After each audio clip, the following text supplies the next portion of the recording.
All right, welcome. Today, we're going to break down a software development technique that can seriously change the way you build things. It's called test-driven development. Let's get into how it can give you the power to code without fear. You know the feeling, right? We've all been there. You've got this complex application, maybe it's an online store, maybe it's a big data pipeline, and you just need to add one tiny new feature. But you're frozen, totally haunted by this fear that touching one thing will bring the whole house of cards crashing down. Well, that feeling, that anxiety, that's exactly what test-driven development is designed to get rid of. So how does it do that? How does it actually pull this off? By giving you what you can pretty much think of as a developer's safety net, a system that gives you the rock-solid confidence to build, to change, and to refactor your software without that constant fear. Now, before we jump into the how of TDD, it's really important to get the why. This is the payoff. This is the promise. With TDD, you're going to catch bugs literally minutes after you create them, not weeks down the line in production. You're going to build a comprehensive suite of tests that covers your work, which, you guessed it, is what fuels that developer confidence. It even forces you to get crystal clear on your requirements before you write a single line of code, which means better quality right from the very start. Okay, so to get all of those amazing benefits, TDD asks us to do something that might feel a little weird at first. It asks us to completely flip the script on how we've traditionally been taught to write software. And here it is, the core idea. TDD is a methodology where you write an automated test before you write the actual code that test is for. Let that sink in for a second. The test comes first. It literally defines what the code is supposed to do. And by doing that, it actually drives the design of your software. And this slide just lays it out perfectly. The traditional way, we write a bunch of code, and then, maybe we get around to writing some tests for it later.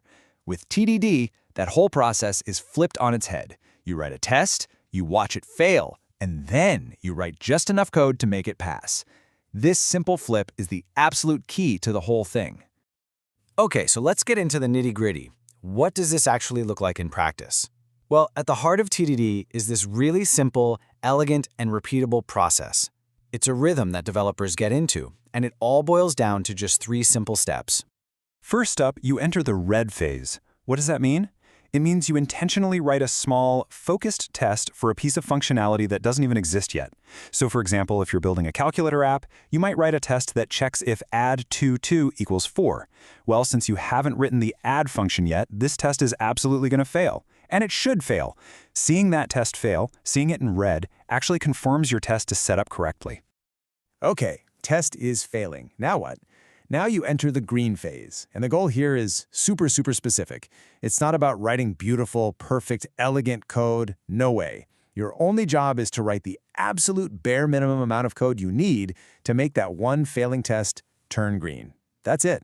Solve the one problem that test is presenting, and nothing else. And finally, once that light turns green, you've got your safety net. Now, and only now, can you refactor. This is your chance to clean things up. You can make the code more readable, get rid of any duplication, improve the overall design, and you can do all of this with total confidence. Why? Because you know if you accidentally break something, your green test will immediately flip back to red and tell you. And this is how it all comes together into this powerful, repeating rhythm. Red, green, refactor. Red, green, refactor. You just do this over and over and over, building out your application one tiny, tested, and well-designed piece at a time.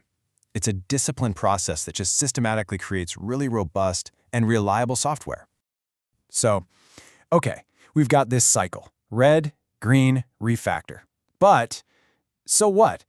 How does this little loop actually deliver on all those big promises we talked about at the beginning? What's the real payoff for working this way? You know, one of the most incredible side effects of TDD is that your test suite, it becomes a form of living, breathing documentation.